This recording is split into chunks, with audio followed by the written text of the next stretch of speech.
She's tough, she's dangerous, she's Alisia Dragoon. God, can you please come up with a cheesier tagline? While the game's cover makes it look like some kind of Golden Axe game, it's actually an action platformer, and it does not have in-game art that looks like Conan the Barbarian, even though the game box looks like it has artwork by Boris Vallejo or Julie Bell or someone.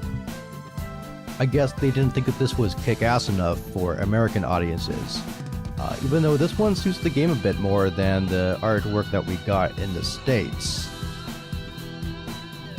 And it's okay, in either case, you get some pretty nice box art. You know, it's not like a TurboGrafx 16 or Master System box art. And, you know, inside you've got the ad for the TV tuner, which doesn't do anything anymore now that everything is digital. And you also might notice that on my particular box, there's a sticker that says $8, and that was complete with this minty, fresh cartridge. It's quite a bit more than that now. I got this at Seth's Video Games and Anime in Ventura, California, a great shop that you should stop in if you're in the area. Anyway, let's get into the game and see what we're dealing with here. So first you see that the game is done by Game Arts, who's known for games like Sophie, Thexder, and Gun Griffin later on, and Studio Gainax, which is known for hits like Evangelion, the anime series.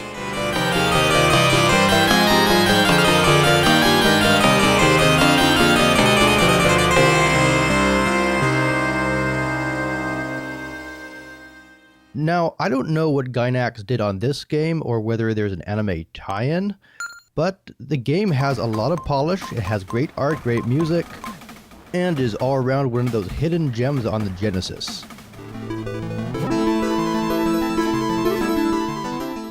Presentation-wise, the game is very classy, from the soundtrack, which makes great use, by the way, of the FM synth in the Genesis, to the beautiful art style you see here.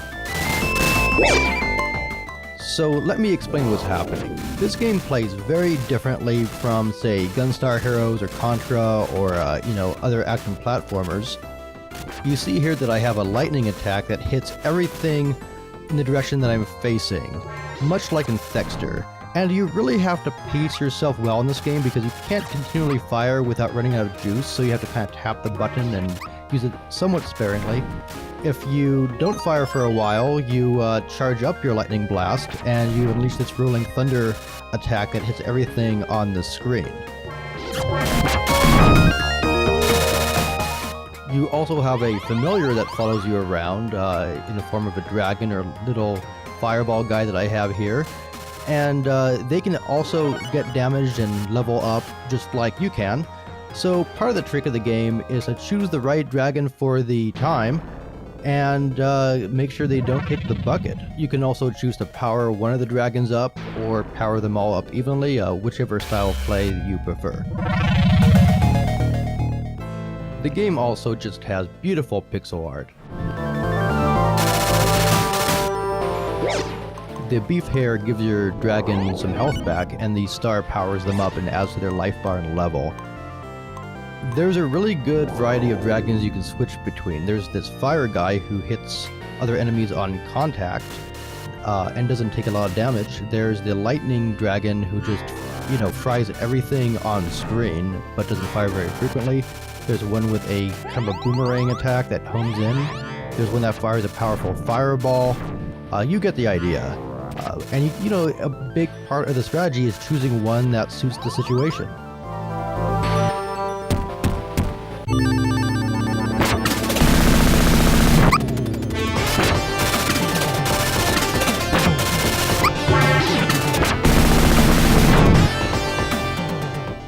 Yeah, the fire dragon causes a lot of damage.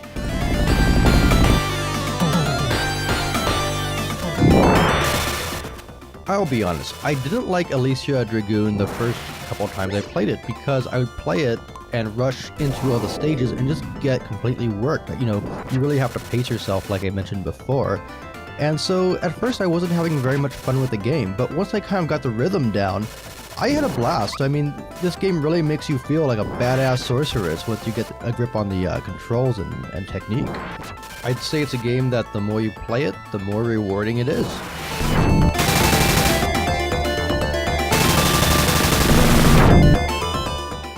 At certain points in the level, you'll find these fairies that often act as a bridge to a higher point in the stage.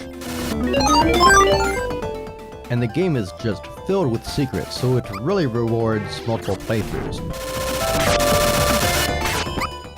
And yet, although in some ways this is the culmination of game art's game design experience, plays like a improved Thexder in some ways, there are some oversights. One thing I don't really like is that a lot of times enemies appear in ways that are very, very hard to dodge unless you've played the stage before. And even still, they're very difficult to dodge. And the game kind of gets past it by letting you take a lot of hits and giving you a lot of health. Less so in the advanced game. In the advanced game, you tend to have to know what you're doing. I'd almost say learn the ropes on the normal game and then switch to advanced mode. This guy looks like he's right out of Shinobi 3, even though, of course, this predates it by a few years. Now, here's one of my favorite bosses in the entire game. It's a dragon that you fight, and it almost feels like you're battling a smart AI, even though, of course, you're not. But the variety of attacks it shoots are tough to dodge, and it swoops down, making this terrifying noise. One thing I do wish about the game is that as a spiritual follow-up to Thexder, I wish you could fly. And it wouldn't be too out of the ordinary because, you play as a sorceress, why not let her fly? The flying parts in Thexder were some of the more memorable parts, and it really adds a new dimension, literally, to the exploration. I mean, not that I expect her to transform into a jet, but, magical fairy powers and whatnot. I mean, couldn't she just hop on the backs of one of those dragons? And, if you're confused why I'd expect flying in an action platformer, watch my review of Thexder. That would be Thexder 2 Firehawk, a game I highly, highly recommend. It's a great game. Even though I don't think it has the polish of Alisia Dragoon. That's an example there of how much you actually can get hit on normal mode. It's a game where I wish it was a lot harder to take damage and then they would have to give you fewer life ups. It made the gameplay a lot more crisp. I mostly like games where when you get hit, it's a big "you screwed up" sign, like shooters where you get 3 lives. And, a lot of people see shooters and they say, oh, that's so cheap, there's all those bullets and you only get 3 lives. But the games tend to be very fair, in a way that a lot of made-for-console games just are not. But, you gotta go with the flow. This is still a great game. And I don't want to imply that this is a cheap game, because it is balanced around that kind of hit system.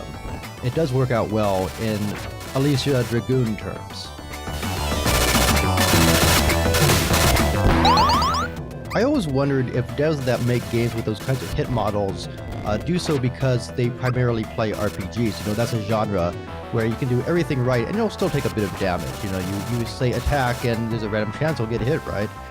No fault of the player, where in a lot of action games, it's the opposite. Or it can be the opposite. It's the kind of thing you see a lot on computer action games, such as, a shmup like Turian, where you just kind of, it's a damage absorption game.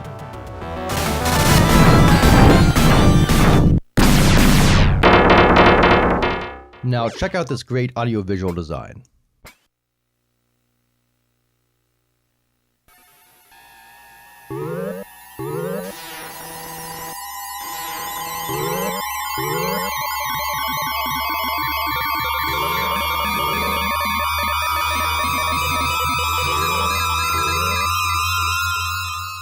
Man, someone called the Ninja Turtles in here. It's the Technodrome.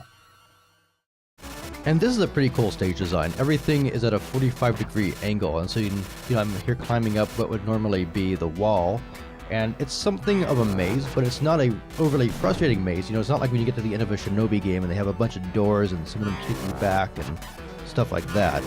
You know, once you figure it out, it's just like any other level.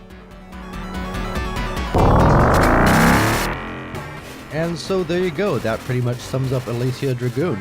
You know, if you like Genesis platformers or Game Arts games like Thexder, you might want to give this one a shot. It might take some getting into, but once you do, I think you'll be hooked. I know I was.